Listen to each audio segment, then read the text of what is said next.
Hello, ladies and gentlemen, and welcome back to another YouTube video with your boy Pollux the Wise. I hope you guys are doing absolutely frogging splendid, taking care of yourselves, and as always, staying safe. In today's episode, we go into another portion of the modding tutorial series for the game Kingdom Rush Vengeance on Steam.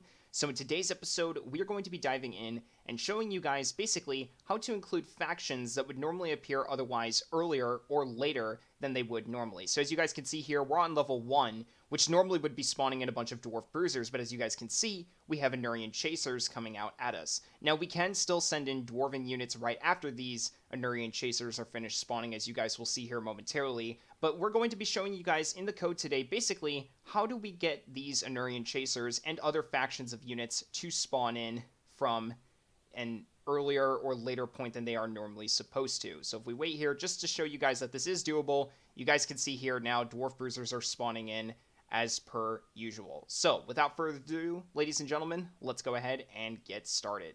So the first thing we're going to do is go ahead and close out the game here. We're going to go ahead and make sure that we've gotten ourselves to the correct file path in our File Explorer. Now, normally, what I would tell you guys to do is to start from Kingdom Rush 4. However, this is where things do get a little bit different from where they're normally supposed to go. So we're going to follow pretty much the same file path as we've always been doing to get to at least the Kingdom Rush Vengeance file folders. But once you're at Kingdom Rush Vengeance, this is where we're going to stop. This is where we're going to take a different turn of events and go down a different file path. So normally we would go down the folder labeled as KRV or Kingdom Rush 4 for Kingdom Rush Vengeance. However, in this instance, we are actually going to go to Kingdom Rush 4 underscore PC instead. So right underneath this underscore AA, we're going to go to underscore PC instead, where it's got that prefix KRV before there. So let's go ahead and click on that. And as you guys can see, we have basically a lot of the same folders, not quite all of the same folders. We're actually missing quite a few key different ones, but a lot of the same ones. But essentially, the one that you're going to want to focus on today is the Scenes folder. So right underneath Localization, we're going to go ahead and click on Scenes, and we're going to see this list pop up.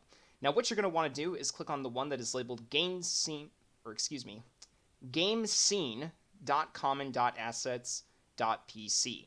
So we want to go ahead and click on the second folder in the list here, and once you have that open, you can essentially go ahead and full screen it. Now, in order to understand how we got the units from the Anurian mini-campaign into the first level, if we scroll down a short distance here, you're going to see level 1 underneath the different keys here. And basically, this is where the list of different animations is stored for each level, along with textures, sounds, etc. So if we take a look here very carefully at, what we've got here to work with, essentially, you're going to see that for level 1, we have two different sets of unit p-lists. And that is the one for the dwarves, animations.plist, and then we have one up above that I've copy-pasted from down below, which is the units underscore sapos underscore animations.plist. Now, the sapos is basically the p-list for the Anurians, and essentially this is the one that you'd want to copy-paste. However, our work is not yet done.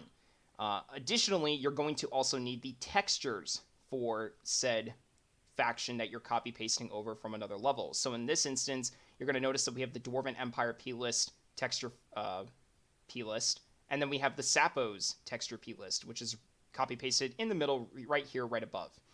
And let's go ahead and say that you guys want to add in Dwarven units to a Linearian level. Well, that's pretty simple to do. So what we're going to do, we're going to start by essentially grabbing the p-list that we need. So I'm going to go ahead and copy these two lines of code here. Now, the reason that you need this string little snippet of code here, I'll be honest with you guys, I'm not 100% certain why that is. I guess it's just for consistency's sake. Every time I've tried it without these two lines of code, it does not work if you just do the one. So please make sure that you copy both of these lines of code correctly. And the same will go for pretty much any of the other factions that you're trying to copy paste. So if we scroll further on down here, you guys are going to notice, say, okay, here's a perfect example. Let's see if I can find a level for Linearia that will allow us to post it. Okay. So, yeah, I already see. So level 13 looks like it's going to be the Silver Oak Forest one. So I think we want the level before that. So level 12. Yep, so this is the one that has Joe Jenkins in it. So we're going to go ahead and copy paste the Dwarven textures and animations. Now the animations goes obviously underneath the animations key right here, just directly underneath the level name. That's where you want to copy paste these two or sets of code, or I shouldn't say both sets of code, just the first one, just the animations plist. The textures is going to go right underneath here, underneath the textures key. Now there is also a sounds one down here, and if you happen to edit that, then that's all well and good. But personally, I would like to add in some custom music for my mod once I get that up and running. However, that's probably going to have to wait a little bit. But let's go ahead and back up to level, let's just say 6. This should suffice. You can grab the textures for any faction from any level, really, so long as it's that same faction. So in other words, I can't grab the Dwarven Empire plist textures and animations list from a level outside the ones that they're currently in. I'd have to copy paste that into, a level that we need them to be in before we can just do that. I don't know if that makes sense, but hopefully it does. But in any case, so this is where we're going to copy paste the textures. So you're just going to make a new line. You're going to paste it. Always remember to Control S to save, or you can go to File, and if you hover over the drop-down menu here on the far left, you can click Save or Save As. But essentially, both of those different shortcuts do the exact same thing. So now that we've done this, now that we've edited level 12 to include the dwarves as part of an allowable faction of units to spawn into the level, let's go ahead and actually do that. Let's go ahead and spawn in some of those dwarven units into level 12. So now is where we would normally back out. And if you guys were paying attention to the wave composition video that I made a while ago, then you guys will know what to do. You're going to go into level modes after we back out to Kingdom Rush 4. And then we're going to go ahead and click on level modes and then campaign. And since level 12, this is very important. So if you want to include units from a faction in all levels of another faction that, normally would appear otherwise, then you're going to have to copy paste it for all of those levels that you want to include those different units in. So it's a level by level copy paste change. It does not universally apply to all levels once you do it for one of them, unfortunately. So you do want to keep that in mind. So level 12 of the campaign. Okay, I just accidentally clicked off of it once I opened it for a moment.